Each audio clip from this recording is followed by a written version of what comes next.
na miss niya si John Lloyd Cruz. Hindi maitago ni Bea Alonzo ang kanyang excitement nang makausap siya ng SNN. At ang reason, ang reunion movie nila ni John Lloyd Cruz na sobrang na-miss daw niya. Boga. Ako, excited ako dito. May ginawa kaming eksena sa kalye. Yun yung nagkakilala kami.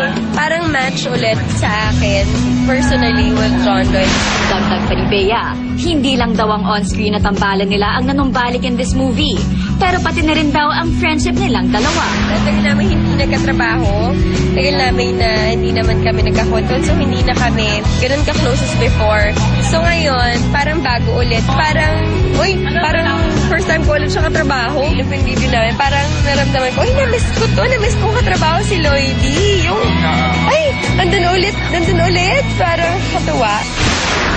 At kung na-inlove daw tayo noon sa love story ni Popoy at Basha sa One More Chance, dito raw sa Miss You Like Crazy, mas matinding kiligan pa raw ang ating aabangan sa February 2010. I think yung mga naka-appreciate ng One More Chance, ma-appreciate din tong movie na to kasi lahat tayo nag-hope for a perfect love story.